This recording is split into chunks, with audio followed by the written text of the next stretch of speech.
About an hour ago, Barrister Lloyd Ebuka posted this. Breaking: the scheduled ruling on Mazi Nnamdi Kanu's no-case submission has been abridged from 10th of October 2025 to Friday, 26th September 2025. This is the evening of 22nd day of September, being Monday, 2025. Good evening, everyone. It is a breaking news that Abuja High Court brings forward Nnamdi Kanu's hearing to September 26 to treat application for release. It is important for us to understand that before, Justice James Omotosho has fixed October 10th to hear the Nnamdi Kanu's case, no case submission that was filed by his counsels. And notwithstanding, people are bracing up for a national protest for the release of Nnamdi Kanu in October 1st, in anticipating the ruling in October 10. Why are people from the north, south, east, west preparing for this protest? They are preparing because they said they have seen what is going on in Nigeria, that the government is not sincere. How can a government be negotiating with terrorists, be paying terrorists, allegation here and there that Tinubu has put bandits under payroll? So Nigeria as a state is now breeding terrorists. So people are asking, even though Nnamdi Kanu is, innocent, and people have seen that a lot of things going on is not from his own negligence, why are you still keeping this man and nursing terrorists? So that is the sole purpose of the protest that is coming up October 1st.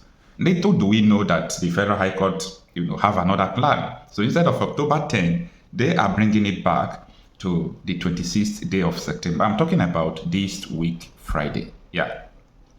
So this week, Friday will be the case. Now, we have to understand this very well. Lloyd Ebuka posted this thing you are seeing. That is the notice. The notice was, it reads that in the Federal High Court of Abuja, hearing notice. So the notice is of the hearing that was scheduled on 26th. That is this Friday. And if I can read some things here, it says that the course will be transferred from the general course list to the hearing paper for ruling the 26th day of September 2025, 9:00 a.m. That is 9 o'clock in the morning. Now, it says in the aforementioned and will come on to be heard on that day if the business of the court permits, or otherwise on some adjournment day of which you will receive no further notice. If either party desire to postpone the hearing, he must apply to the court as soon as possible for that purpose. And if the application is based on any matter of fact, he must be prepared to give proof of those facts. So the court is saying that we are determined to hear this case on Friday, being 26th day of September.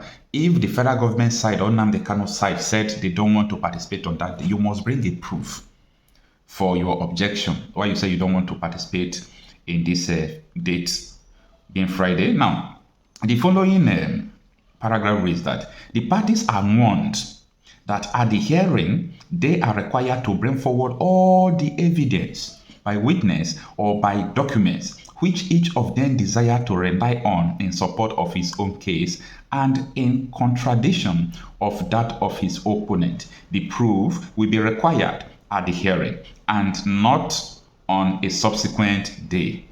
And parties failing to bring their evidence forward at the proper time may find themselves absolutely precluded from abusing it at all, or at best only allowed to do so on payment of the substantial cost to the other side and on such other terms as the court thinks fair to impose.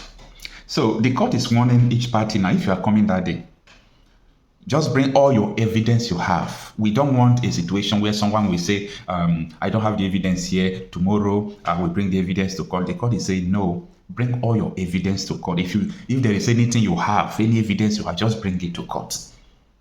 Then, this is applicable to federal government and Nnamdi Kanu's side. So there is no excuse that, we didn't come with this, we didn't come with that.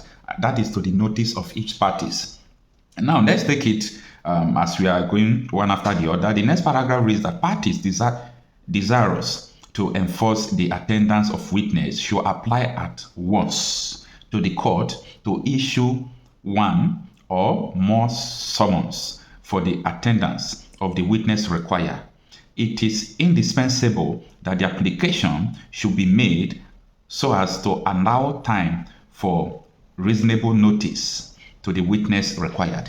Now, this paragraph is saying that if you are bringing witness, you want to bring someone to testify again or to say anything, you must make the application and you must make it on time to allow the court to accept it. So, it continues with the last 3 paragraphs. All right. Before we go further in this video, let's talk about the importance of Nnamdi Kanu's release. A lot of people are not seeing the importance of Nnamdi Kanu's release because of so many people who have hijacked, Nnamdi Kanu's Biafra agitation. And today, their mission is, anytime you hear Biafra agitation, people will take stone and just begin to stone you. And I think the government is achieving the aim very well. It's very simple to do. Arm people, let politicians sponsor people and call them Biafra agitators, call them this, call them that, call them any name related to IPOB and all those things. In that way, you will just spoil Nnamdi Kanu's name and you will portray it as evil before the people. But anyone who understands the beginning of Nnamdi Kanu's quest for Nigerian restructuring, from there to the demand for referendum and so on and so forth, we understand that Nnamdi Kanu is never part. And don't believe that people should take gun and start fighting and doing all those things. No, that is not Nnamdi Kanu's mentality. He believes on his microphone. And that is why up to today, the Nigerian government have never said that they saw Nnamdi Kanu with gun. They never said Nnamdi Kanu bought a gun. They never said Nnamdi Kanu do this or do that, because the man was fighting with just the word of his mouth. The first day Justice James Omotosho opened his case, DSS came to the courtroom and they said what I love most. We have never seen anything terrorism or terrorizing related to this man personally. So the whole case they tendered is a proxy case. He made a broadcast. And we believe that because of the broadcast, people do this. We believe because of the broadcast, people do that. That is the case of Nnamdi Kanu. So it's a proxy case. So, knowing all these things, the importance of Nnamdi Kanu's release is that don't let anybody deceive you. Without Nnamdi Kanu's release, there will not be a peace or, let me say, security in the southeast. This is because a lot of people are lying in the name of Nnamdi Kanu. A lot of people have deceived so many people because of, Nnamdi Kanu must be released. If Nnamdi Kanu is not released, this and that. So there are a lot of things going on that is not from this man. This man is a man that people respect. People respect this man. People believe in his word because of the light he has thrown. Almost everything he said has come to pass. So he knew what he was saying before that made people to believe him. And let's get the fact clear. Some people said, no, Nnamdi Kanu people are the one terrorizing. I laugh. You see, one of the greatest things to understand in Nigeria is the foundation of insecurity. If you get to understand the foundation of insecurity in Nigeria, you will not think the way the masses think, the way the public think. Anybody committing crime should be held accountable. I'm not against that. But the people that should be focused on are the people that are sponsoring them. The sponsors of crime are the main people committing crime. Yes, a lot of people might point finger to so many people, but don't exclude your politicians. Do not exclude your politicians. A lot of your politicians are doing this. A lot of your politicians knows these bad boys. How many times have you heard Hope Uzodinma, for example, saying that Biafra agitators are the one who do this, who do that, who do this? How many times? You know why? Because these politicians know. Hope Uzodinma said it by himself.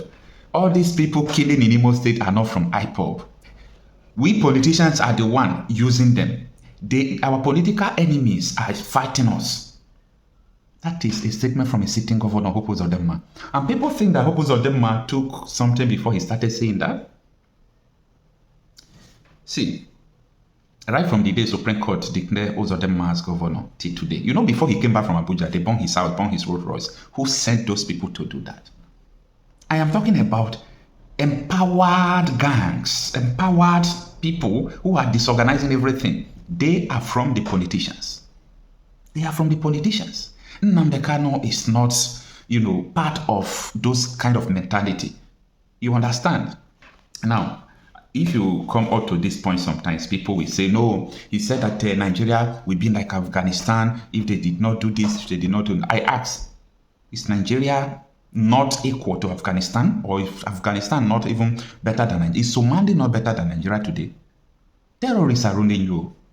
Terrorists are entering peace deal. They have their territory not ruled by Nigerian constitution. Terrorists now is becoming a legal organization. They carry arms. They make peace with the government. Erufai Babadati, so many people said these people on the payroll of the Tinubu's administration. They told, I'm shocked about this because I understand 2014, 2015, how the same APC brought these terrorists into the country. See, all these things is very clear. Now, in your own eyes, you are Yoruba man, you are Igbo man, you are Benin, Hausa, Fulani native. In your eyes, you are seeing terrorists having power, sacking military, chasing military from Borno to Cameroon, killing people, but the DSS and the military are sitting down with them. You are seeing it, right? And you believe that Nnamdi Kanu is the problem. Something must be wrong with your brain. If you believe that upon the peace deal, someone went to the mosque and killed 30 people, that's 2 weeks. Last week, he was sitting with the DSS and army in this country. And you think everything is normal? That they should hold Nnamdi Kanu? You are part of the cause of insecurity in the southeast. See, these people using bad boys, why they don't want Nnamdi Kanu to be released is because they believe that if Nnamdi Kanu is released, a lot of secret will be exposed on how politicians are using these boys to kill, to do this.